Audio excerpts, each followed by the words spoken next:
Artifacts and relics from the first American-born saint are set to be displayed following a generous donation. Several treasures from the life of St Elizabeth Ann Seton have been moved to the National Shrine in her honor in Emmitsburg, Maryland. Among the artifacts are Mother Seton's bonnet and her Bible, donated by the Sisters of Charity in New York. And joining us now is Rob Judge, Executive Director of the National Shrine of St Elizabeth Ann Seton. Rob, thanks so much for joining us. We appreciate it. Before we talk about the donation, I want to quickly talk a little bit about St Elizabeth Ann Seton's life. What can you tell us? Sure. Well, St. Elizabeth Ann Seton, of course, is the first native-born American saint. She was born in 1774 into a wealthy family. She had a lot of joys and sorrows. She was married with 5 children. After the death of her husband, of course, she moved to Emmitsburg, founded a school and a religious community that serves the poor. And going back to that donation, how did it come about? And tell us why it's so significant.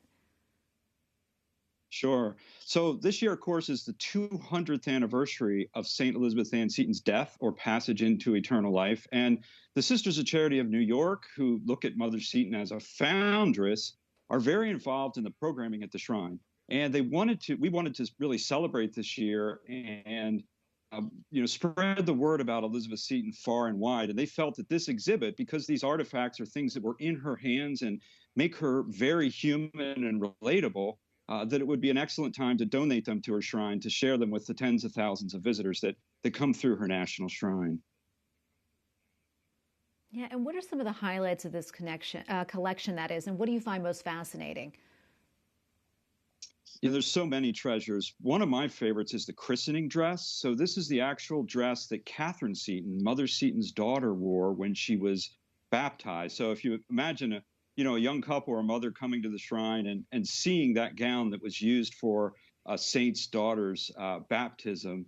We also, of course, as you mentioned, have the bonnet. So this is the only known part of Elizabeth Ann Seton's religious habit that signifies the sacrifice and the service that the sisters have given for years to the poor. We also have a writing desk.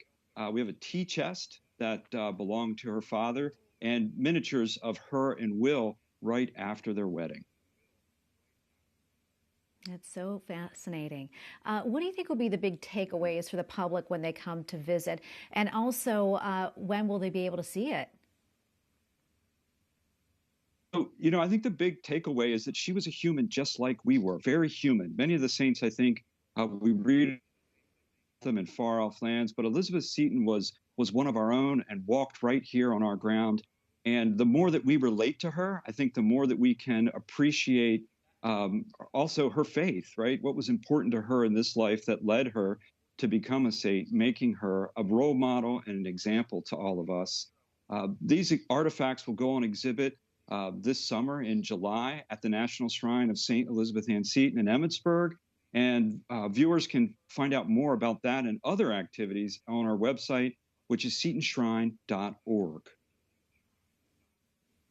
Rob, before I let you go, what else can you tell us about the shrine? What do you think our viewers, that is, should know?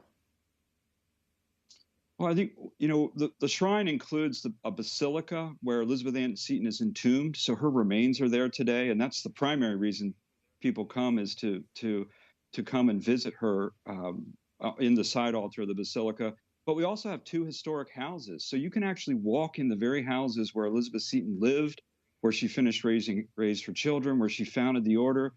You can kneel right at the altar where she would have prayed. And ultimately, that was the house that she passed from this life to the next. So it's just an amazing way to encounter the home of a saint. Yeah, Rob, thank you so much for coming on. We really appreciate it. Rob Judge, Executive Director of the National Shrine of St. Elizabeth Ann Seton. We appreciate it. Thank you. Thank you for having me.